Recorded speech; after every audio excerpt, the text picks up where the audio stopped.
So the Indy 500 is undeniably one of the biggest motorsport events within any given year, with an attendance of roughly 300,000 people congregating to watch 33 of the greatest drivers in the world, competing for glory over 500 miles of the Indianapolis Motor Speedway. It is safe to say that the event generates an abundance of excitement. We quite often witness nail-biting ends to the race, with the winner commonly being decided on the final lap, such as Newgarden's last lap overtake on Marcus Ericsson last year, to take his first win at the fabled event. This made me curious about how close the 5 closest finishes in history were, so I did a bit of digging and found out all I need to know in order to deliver that information to you today. So sit down, relax, lie underneath your comfiest blanket, or your least comfy one, it doesn't matter, because today we're counting down the top 10 closest finishes in Indy 500 history.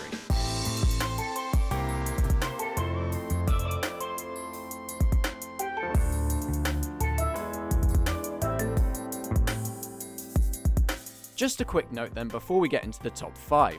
I'm excited to announce that I'm set to be partnering with the FMS store to help deliver you guys some exciting content in 2024. The shop's sole goal is to cater to all of your IndyCar needs, including t-shirts, hats, and even models, which I am super excited to get my hands on. I'll leave the link to their website in the description so you guys can check out their stuff once this video has finished. Anyway, back to the Indy 500. 1982 saw the very first Indy 500 that boiled down to a photo finish, being the first ever race to end with a margin below a second in Indy 500 history. In fact, only 4 races prior even finished with a margin below 10 seconds. In 1982, Gordon Johncock and Rick Mears fought fiercely to the line to give the fans a nail-biting end to the 500. Johncock overtook AJ Foyt for the lead on lap 23, before Don Whittington made a move to steal P1 not long after. Rick Mears, who started the race on pole, took the lead on lap 36 and again on lap 60. Foyt retook the lead on lap 64 and controlled the race until being re-overtaken by Mears.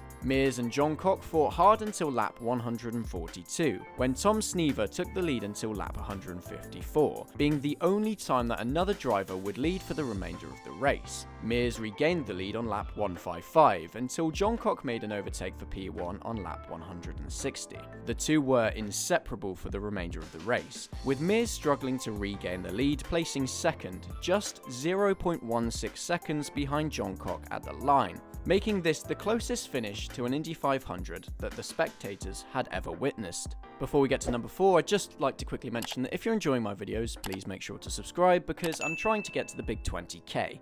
Thank you. Our second race on the list is Montoya's 2015 Indy 500 victory. Before 2014, Juan Pablo Montoya hadn't appeared in IndyCar since winning his first Indy 500 in May of 2000. Montoya spent time racing in other series, including Formula 1 and NASCAR, before returning to race in the 2014 Indy 500 for Team Penske, when he came P5.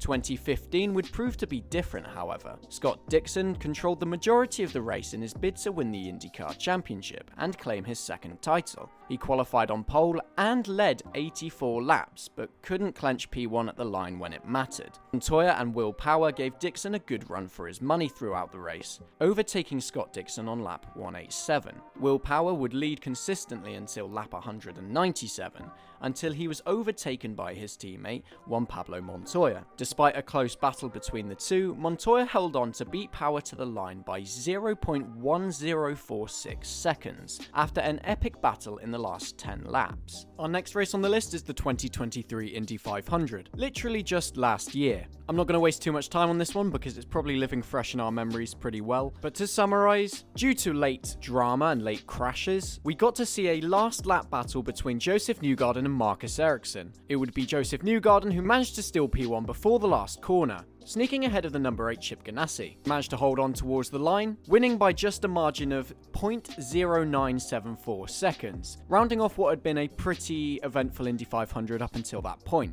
In at number 3 then we have the 2006 Indy 500. Marco Andretti was racing in his first ever Indy 500, qualifying in P9, which wasn't too bad ahead of his father in P13. One of the most exciting drivers on the grid was Sam Hornish Jr. Despite being a two-time champion of the series, Hornish had never won the 500, making his 2006 attempt all the more important. Hornish qualified on pole but lost the lead to Dan Weldon, who would go on to dominate the race. Weldon led a whopping 148 laps, while Hornish ended up just leading 19. In the end, however, it came down to a three-way battle between Marco Andretti, his father Michael, and Sam Hornish Jr. Michael took the lead in lap 194, but was overtaken 4 laps later by Marco. It wasn't until the final lap of the race that Hornish managed to regain his lead, making him the first driver to successfully pass for the lead on the final lap and win the race. He crossed the line just 0.0635 seconds in front of Marco Andretti